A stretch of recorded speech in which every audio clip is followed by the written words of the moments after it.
Welcome back once again. You're watching Business Morning and time for our now next segment, Economy Today. और economy today यानी आपकी ज़िंदगी से जुड़े हर आर्थिक मुद्दों की पड़ताल करता हमारा ये नया कार्यक्रम सीधे आपसे जुड़ते हुए, जैसा कि आप जानते हैं कि इस कार्यक्रम में हम जो प्रोग्राम करते हैं वो पार्टिसिपेटरी होता है, यानी आप भी इस कार्यक्रम का हिस्सा बन सकते हैं। बहुत ही आसान तरीका है, ट्विटर के ज़रिए सवाल करना चाहते हैं तो हैशटैग इकॉनमी का माफ़ कीजिएगा, जो आपके बैंड चल रहे हैं वो जीएसटी के चल रहे हैं, लेकिन आज हम जो स्कीम ले रहे हैं वो है इनकम डिक्लेरेशन स्कीम।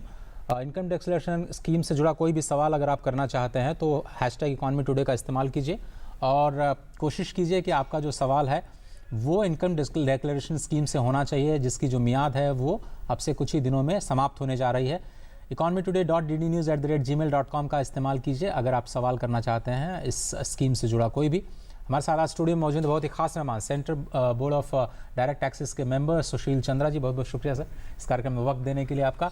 तो चलिए शुरुआत करते हैं हमारे इस खास कार्यक्रम इकॉनमी टुडे की।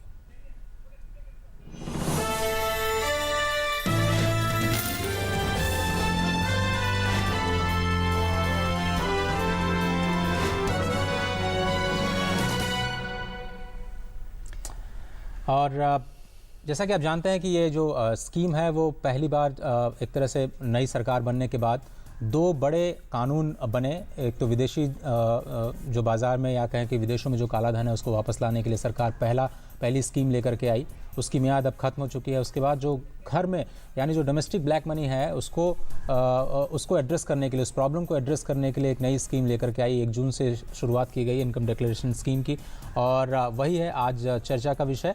कुछ डिटेल्स के लिए प्रियंका के पास चलते हैं, उसके बाद इस चर्चा की शुरुआत करेंगे। सवाल आप कर सकते हैं इस कार्यक्रम में। So let's tell you what has been done in order to facilitate the declaration under the IDS, that's the Income Declaration Scheme.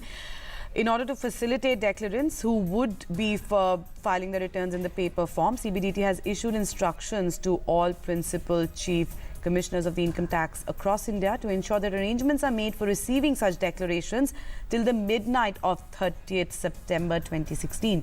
Now, declarations can also be made online as well as in printed copies of the prescribed form up to midnight on the 30th of September. The counters for receiving declarations under the income declaration scheme shall be functional till 12 midnight on 30th September 2016. All right, let's Ajay, why don't we begin this discussion and then we'll give our viewers more details on this whole scheme.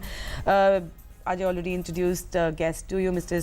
Sushil Chandra, who's the member of the CBDT. Mr. Chandra, thank you for joining us here on Economy Today. Let's talk about this whole scheme, sir, and where do things stand? Also, if we could have more details as to the timing that has been extended for the people to come out and actually avail of the benefits under this scheme and declare their incomes on the 30th of September. There's a lot of enthusiasm about this scheme with the persons, and a lot of queries have come to the board, and a lot of queries have also come to the principal commissioners or chief commissioners, and we have given a lot of answers to the various queries and the concerns of the persons who have raised about it.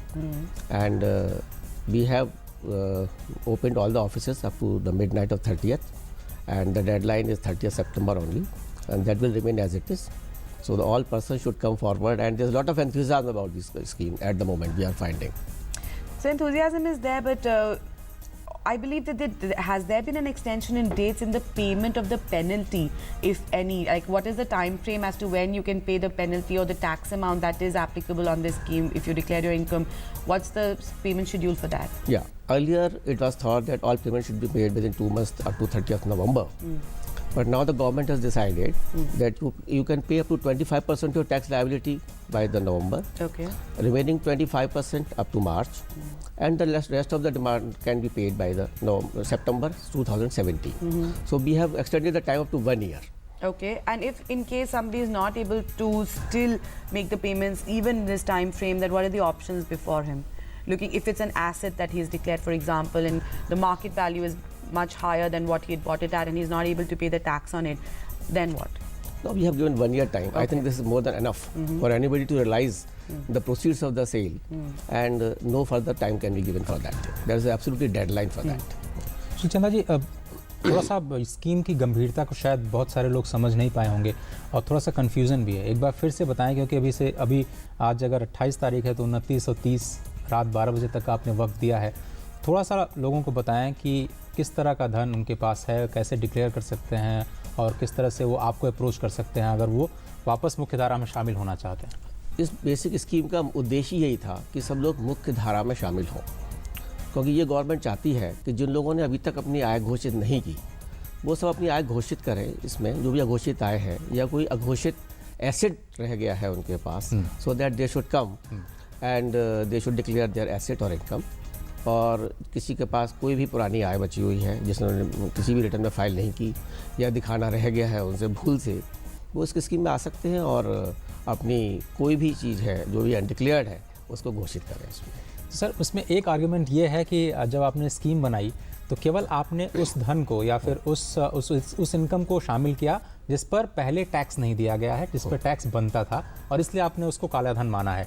बहुत सारा ऐसा धन है जो बहुत सारे गलत तरीके से कमाया गया होता है, चाहे वो करप्शन मनी हो या फिर हवाला मनी हो, क्योंकि माना जाता है कि ऐसी संख्या बहुत बहुत बड़ी है। तो क्या ये माना जाए कि ये केवल वो धन है जिस पर आपने टैक्स नहीं दिया है, वो आपको डिक्लेयर करना है? जी, जिस पे टैक्स नहीं दिया गया है वही धन आपको करना है। लेकिन जो प्रिवेंशन ऑफ करप्शन एक्ट है, नारकोटिक्स ड्रग्स एक्ट है, जो इस तरह के कानून हैं जो कि स्टेट के लिए घातक है, उसके द्वारा कमाया गया कोई भी धन इस स्कीम में नहीं आ सकता। All right. And sir, what is the kind of penalty, if you could also give a figure of that, the kind of penalty, the percentage that needs to be paid on that undisclosed income when you come out and declare it? देखिए, इसमें जो tax की पूरा रखा गया है वो 45% है घोषित आय के ऊपर। इसमें 30% टैक्स है, 7.5% इसके ऊपर सरचार्ज है और 7.5% पेनल्टी है। तो इसको मिला के हम 45% total amount which has to be paid on this undisclosed income. And also, you talked about certain provisions under which there will be, there can be no prosecution, but there are some provisions under which you have that you can be exempt also if you're disclosing that undisclosed income only on which you haven't paid tax. What are those? That if you are declaring your assets or income, you will be exempt from wealth tax. Okay. Suppose you must having a lot of income, that would have been subjected to wealth tax. Okay. So now you are absolutely exempt from the wealth tax. Similarly, Benami Prohibition Property Act, that is also exempt if you transfer your property to the real owner by September 2017. Okay. So these are the two acts under which you are prohibited. Similarly, no inquiry will be made, no prosecution will be launched in Income Tax Act. Otherwise, if you have some undisclosed income, then the prosecution is there.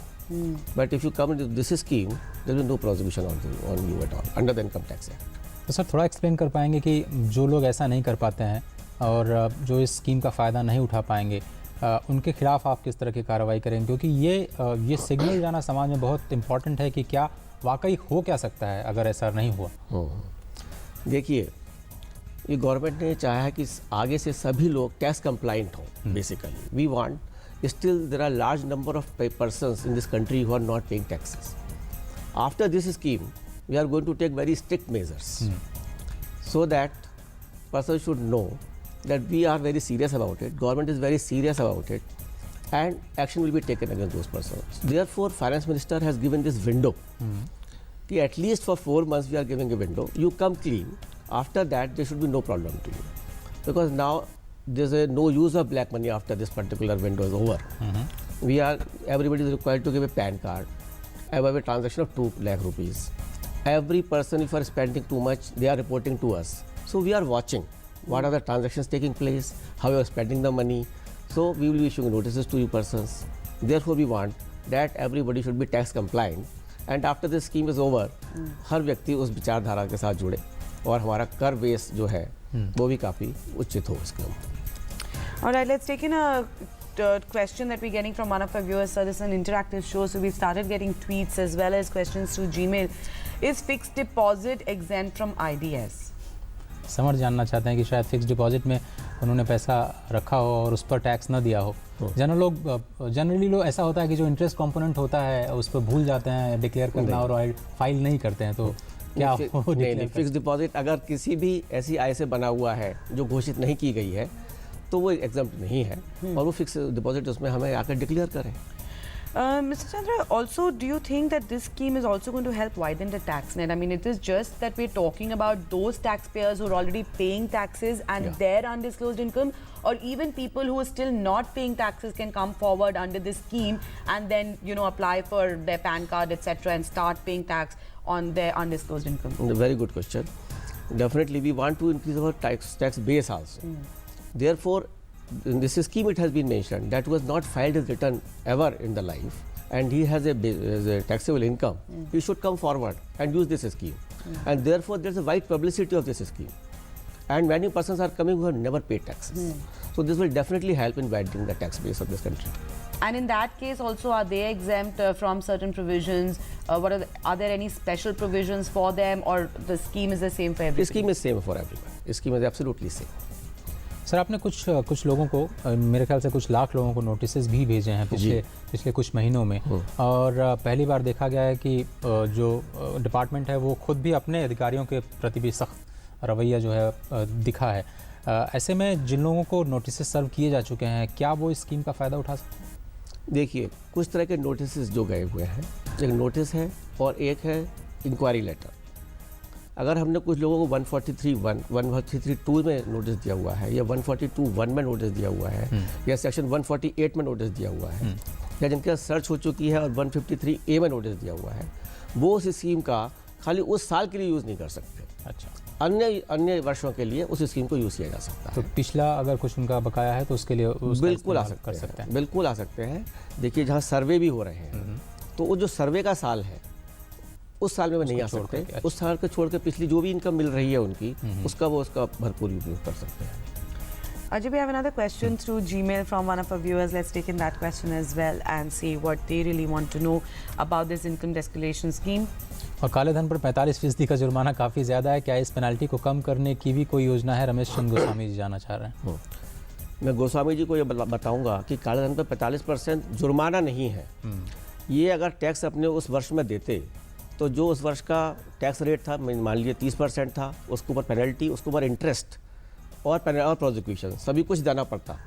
लेकिन अगर इस scheme के अंतर्गत वो आ रहे हैं, तो कुल 45% हम टैक्स ले रहे हैं, जो कि 30% टैक्स है और 7.5% पेनल्टी है। अदरवाइज ये पेनल्टी 30% होती है उनके ऊपर, तो ये उनके लिए काफ़ी कम है। 45% बहुत ज़्यादा नहीं है। चलिए, 45% बहुत ज़्यादा नहीं है। ये थोड़ा सा लोगों को लगता है कि बहुत हैवी पेनल्टी लगा दी, इसलिए शायद कुछ लोग शामिल हो पाए। अगले ट्वीट की तरफ बढ़ते हैं। अगर हमारे पास ट्वीट के ज़रिए अगला सवाल आया है, ये शायद राम कुमार जी का ट्वीट है, और ये जानना चाहते हैं कि अगर कोई फॉरेन कंट्री विदेश में है और वो डिक्लेयर करना चाहता है अपनी इनकम, तो कैसे इस स्कीम के तहत इसका फ़ायदा उठा सकता है? Somebody is in the foreign country and wants to declare, how can he do that? ये जो स्कीम है वो देशी इनकम के लिए है, यानी कि इस देश में जो इनकम अर्न की गई है उसके लिए है। You can be a foreigner but you find earn any income in India, then you can definitely declare that particular income. नहीं, अगर क्या इन पर्सन आना आपके पास ज़रूरी है? बिल्कुल भी ज़रूरी नहीं है, इस पर्सन में आना ज़रूरी नहीं है। वो अपने सिस्टम के थ्रू हम लोगों को भेज सकते हैं और उनको यहाँ पर आने की कोई आवश्यकता नहीं है। कोई पर्सन टू पर्सन कॉन्टैक्ट नहीं? कोई पर्सन टू पर्सन कॉन्टैक्ट नहीं, through system he can send it. और जो जानकारियां हैं वो जो फाइल करेंगे, क्या उसके कहीं लीक होने का खतरा है? क्योंकि बहुत सारे लोग ये समझना चाहते हैं मैं कुछ बताऊंगा तो दूसरे लोगों को पता चल जाएगा, दूसरी जो एजेंसीज हैं वो भी पीछे पड़ जाएंगे, बहुत मुश्किल हो जाएगी। कॉन्फिडेंशियलिटी इस स्कीम का बहुत बड़ा एक इम्पॉर्टेंट अहम मुद्दा है, और हम लोगों ने पूरी तरह से इंश्योर किया है कि ये जो भी आपका डिक्लेरेशन होगा ये पूर्णतया गोपनीय रखा जाएगा। इसमें हम किसी विभाग के और अपने विभाग और किसी और विभाग के द्वारा भी हम किसी को भी बताने की इसमें चेष्टा नहीं करेंगे। और सेक्शन 138 ऑफ इनकम टैक्स अपने आप में एक सेक्शन है जो ये कहता है कि हम किसी के बारे में किसी और को कोई सूचना नहीं देंगे। और ये डिक्लेरेशन के लिए, कॉन्फिडेंशियलिटी के लिए मैं बिल्कुल आश्वस्त करना चाहता हूँ हर व्यक्ति को कि कोई भी इस स्कीम में अगर आएगा उसका डिक्लेरेशन पूर्णतया गोपनीय रखा जाएगा। Sir, we have another question from Gmail here, and they want to know that if they have bought a property about 20-25 years ago, if it was bought by their father, and they've not paid tax on it, but now at that point in time, like something which I asked you earlier, they bought it for 2 lakh rupees, but now if the value of the property is 2 crore rupees, but they don't have the kind of income to kind of pay off for that property, in that case, what are the options that lie before them? Do they need to sell that property? But if they're staying there, then what? If they want, they can take loan from somebody, or if they have got some other income through which they can pay tax on that. But that tax should be from a very clean money. It cannot be from the undisclosed money that you are going to pay the taxes. But the market value will be calculated on all the undisclosed income or assets. Yeah, the market value as on 1/6/2016 will have to be taken. And another option we have also given to the taxpayers, that if they can make the indexation. Suppose they have purchased the property 5 years before and now they want to sell it on. So they can use the indexation, because the department has given index values, and if they don't want to go to registered valuer, they can use that index system, and on that basis they can declare the property. So if you could just give us more details on what this indexation is and what does it really mean? Yeah, for capital gain, the department has put an indexation. Suppose that index was 351 in the year 2011-12, and now it is 415. So he can proportionately increase the value into this proportion, and he can declare that income. He need not to go to the registered valuer for getting it valued. So it's either or. Or, yes. And who decides? The taxpayer or the taxpayer. We have left it to the taxpayer. Okay, so then it definitely means that looking at the kind of flexibility there is in terms of this, the whole relationship between the taxman and the taxpayer, and this is something also we've seen the focus of the government on, to open those channels of communication and bring more ease into that as well. Yes, definitely. We are absolutely open to the taxpayer. We are there to remove all difficulties into understanding of any tax laws. The department is committed for that particular And so is there any email ID, is there a phone number where anybody can call, and if they have any queries they can ask? Yeah, we have opened a open counter at, we have given a number also. In all newspapers we have given a number. Okay. It's a toll-free number. You can ask on that particular number and your queries will be replied to.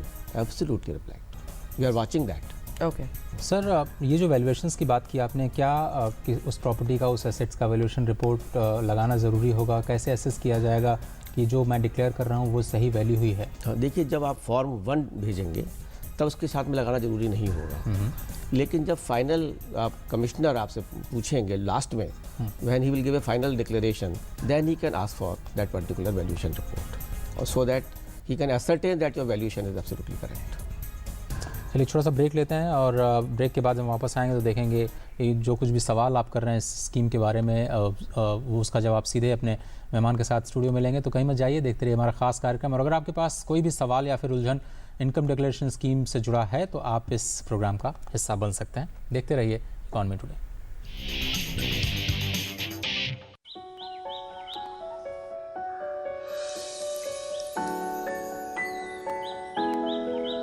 Losing a lot on transaction fees?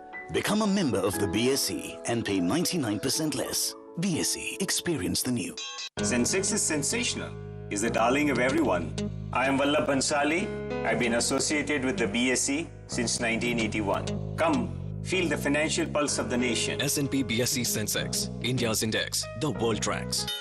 To benchmark against Sensex is to benchmark against 30 best Indian companies. I am Dinesh Thakkar. I am associated with BSE since 1987. Come, feel the financial pulse of the nation. S&P BSE Sensex, India's index, the world tracks. Mood of the nation is always in tandem with Sensex. I am Ketan Marwadi and have been associated with BSE since 1990. Come, feel the financial pulse of the nation. S&P BSE Sensex, India's index, the world tracks. Increase your playing field. Introducing S&P BSE 100, India's most broad-based derivatives traded index.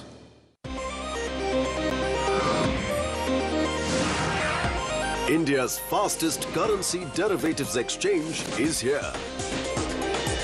BSE CDX, powered by Bolt Plus.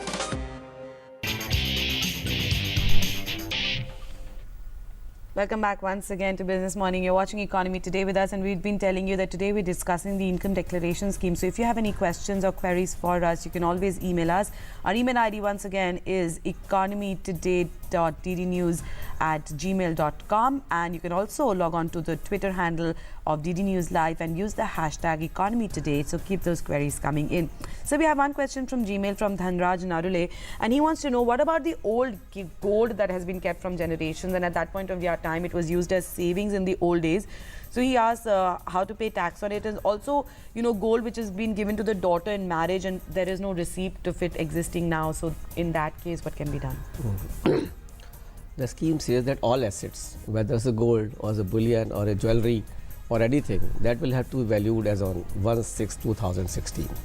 So he can declare after giving its valuation that what is the value today, and he can declare it, and it is all the more good that if he has given something to the daughter, it should be absolutely tax compliant, so that he should feel good about it. So, but okay, if I turn this question around, and if some daughter has received it from her father, and you know, the whole component of that gift tax, etc., then how does that work? No, if it is a genuine gift from the persons who have been specified under the Income Tax Act, that she can receive it from the parents, and that is again very clear on their part, then it is fine. But otherwise, if she has got the gift which is not declared, then she should pay tax on that, and she should make it as absolutely a tax compliant asset, so that she should not have any difficulty in future. क्योंकि ये समस्या शायद बहुत जगह होगी जहाँ पे लोग कानून के बारे में नहीं जानते हैं, और अक्सर शादी ब्याह में 4-5 लाख 10 लाख रुपए के गहने लोग बनवा के अपने बेटियों को देते हैं। तो आप कह रहे हैं कि अगर कोई गहना खरीद भी रहा है तो भी वो टैक्स अदा करने के बाद खरीदे, उसके बाद गिफ्ट करे, उसके बाद। और अगर ऐसा नहीं किया गया है तो जिसको मिला है वो उसका वैल्यूएशन करा के डिक्लेयर कर दे, और वो प्रेजेंट वैल्यू पे डिक्लेयर, वो प्रेजेंट वैल्यू पे डिक्लेयर। सर, एक सवाल ये भी आता है कि अगर मैंने स्कीम में डिक्लेयर नहीं किया तो आपको पता कैसे चलेगा? आपको कैसे मालूम चलेगा कि मेरे पास ये इनकम है और मैंने डिक्लेयर नहीं किया है? आप क्या हो सकता है मेरे साथ अगर मैंने इसका फायदा नहीं? ये विभाग लगातार इंफॉर्मेशन कलेक्ट करता है, और जैसा कि इस बार आपने खुद देखा कि 7 लाख लोगों को हम लोगों ने नोटिस भेजे, तो ये इन्फॉर्मेशन हम लोगों के पास रहती है। जैसे अगर आप कोई भी प्रॉपर्टी खरीदते हैं या कोई एक्सेस रुपया जमा करते हैं बैंक में, या कोई आप शेयर में ज़्यादा रुपया खर्च करते हैं, या आप रेस्टोरेंट में रुपया ज़्यादा खर्च कर रहे हैं, तो ये सब अथॉरिटीज़ हम लोगों को रिपोर्ट भेजती हैं, और हमारा पूरा डिपार्टमेंट है जो इस इन्फॉर्मेशन को कलेक्ट करता है, and then we match it with your returns. अगर रिटर्न से मैच करता है आपका तब तो ठीक है, और अगर आप रिटर्न नहीं फाइल किए हुए हैं, then we find out that this man has not paid taxes which are required on him, and therefore we will issue a notice to him. So many persons are surprised जब उनको पास notice पहुँचे हैं कि आपका ये bank account है और आपके इस बैंक अकाउंट में इतने रुपए हैं, क्या आपने विभाग को दिखाया है? And they were very surprised and they have come in declaration of the schemes. लेकिन सर, ये तो वाइट इकॉनमी है जिसके बारे में आपको जानकारियाँ होती हैं, और डिफरेंट एजेंसीज आपको रिपोर्ट करती हैं, चाहे वो कोई कार बेचने वाला हो या फिर म्यूचुअल फंड खरीदने वाला हो। इस तरह की चीज़ें तो एनुअल इन्फॉर्मेशन रिपोर्ट में आ जाती हैं। लेकिन जो एक पैरेलल ब्लैक इकॉनमी जिसकी बात कर रहे हैं और जिस पर आप अटैक करने की कोशिश कर रहे हैं, जो कहा जाता है कुछ लोगों के द्वारा, एक्सपर्ट्स बोल रहे हैं कि ये हमारी इकॉनमी का भी साइज़ का डबल हो सकता है, उसके बारे में तो शायद जानकारी विभाग को नहीं, और इसीलिए इतनी बड़ी समस्या है ये। नहीं, इसीलिए ये इन्वेस्टिगेशन डिपार्टमेंट यहाँ रखा गया है पूरा का पूरा, और हम लोग सूचना एकत्रित करते हैं और हमारे अधिकारी इसमें पूरा वर्क करते हैं, और तभी उसी के आधार पे फिर हम लोग नोटिस जनरेट करते हैं, या सर्वे करते हैं, या सर्चेस करते हैं। तो आपने खुद देखा होगा जब सर्च करते हैं और काफ़ी रुपया मिलता है या अघोषित चीज़ें मिलती हैं, ये खाली सूचना एकत्रित करने से ही हो पाता है। सर, आपने FAQs में ये भी दिया है कि अगर किसी ने इसका फ़ायदा नहीं उठाया तो सेक्शन 142, 143(2), 148, 153, 153(c) इसके तहत कार्रवाई की जाएगी। लेकिन ये धाराएं तो आम आदमी को पता नहीं है, तो यहाँ क्या प्लीज़ आप एक्सप्लेन करें। हाँ, देखिए, अगर इस स्कीम का आपने फ़ायदा नहीं उठाया तो जो हमारे पास आपकी सूचना है उसके आधार पर हम आपको नोटिस देंगे कि आपने रिटर्न फाइल कीजिएगा, तो वो धारा जाएगी 142(1). अच्छा, किसी का रिटर्न फाइल किया गया है हमारे पास और उसमें वो इनकम नहीं दिखाई गई है, जो मुझे मालूम है कि आपने नहीं दिखाई है, फिर मैं आपके केस को स्क्रूटनी में लूँगा और वो 143(2) का नोटिस आपके पास जाएगा। So will scrutinise your case.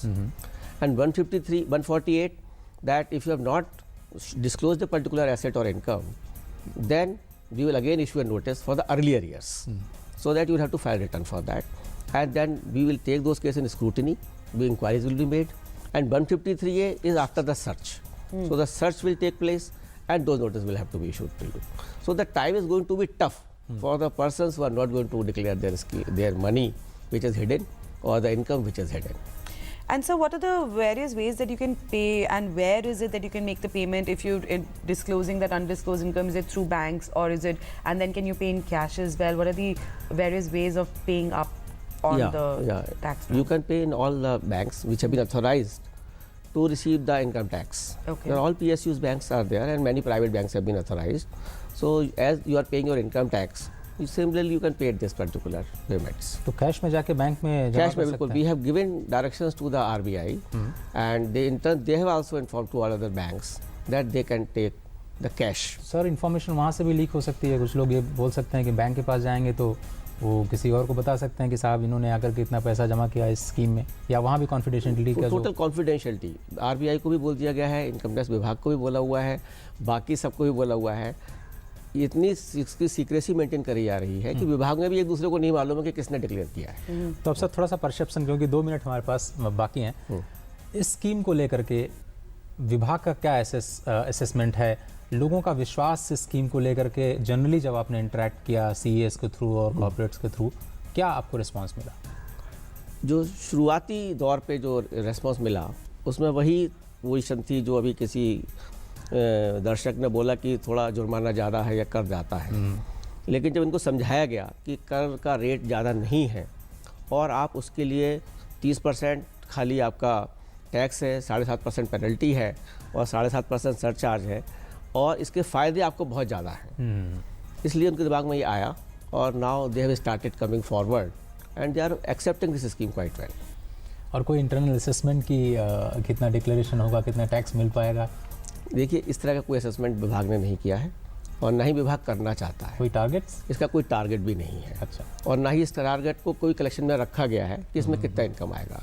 इसका बेसिक पर्पस जो था वो यही है कि जो लोग कर के दायरे में नहीं थे, दे should come into the tax net, so that they should be A part of the tax department. They should understand their responsibilities, and they should consider as a duty to pay tax. It is not an obligation. Once you are earning through the state facilities, then it is a part of your duty to pay taxes. Otherwise, how this country will progress? And that is why even the Prime Minister, even the Finance Minister, have everybody said very, very clearly that they should pay and discharge their duties so that the nation can become a strong nation. Well, definitely. So just 2 more days left before the benefits of the scheme can actually be availed, and people can come forward, and because it's on the 30th of September and you've extended the timing of that as well. 12 o'clock midnight is the time till when you can come and avail of this scheme. So it's very important from that. Even today and tomorrow also the office will remain open up to 8 o'clock to receive the declarations if anybody wants to come. Our persons are ready and very eager that you come forward. We are ready to accept and to remove all difficulties. All your queries can be replied very well. All right, Mr. Chandra, we'll have to leave it there, but thank you so much for joining us and answering all those queries. I'm sure now when people hear that the queries that they have been put to rest as well. Thank you very much. तो फिलहाल economy today के आज के इस अंक में सिर्फ इतना ही. कल जब आपसे मुलाकात होगी तो हम चर्चा करेंगे मेक इन इंडिया की. 2 साल पूरे हो चुके हैं. मेक इन इंडिया कहाँ तक पहुँचा है, और अगर इस कार्यक्रम से जुड़ा कोई भी सवाल है तो आप कल इस कार्यक्रम का हिस्सा बन सकते हैं. फिलहाल जिनके सवाल आज हम इस कार्यक्रम में शामिल नहीं कर पाए, ज़रूर ध्यान रखिए और इस कार्यक्रम में लगातार पार्टिसिपेट करते रहिए. हम फिर से इसी तरह के जो प्रोग्राम्स हैं आप तक लेके आते रहेंगे. कोई सुझाव है तो भी आप हमें दे सकते हैं. तो चलते चलते एक निगाह डाल लें बाज़ारों पर. Yes, Ajay, the markets are trading in the green currently, up about 37 points at the 28,260 level. So we've been talking about that we could be expecting volatility. Remember, it is FNO expiry tomorrow. We'll be keeping a track of all that for you. But for now, we'll take your leave. Namaskar.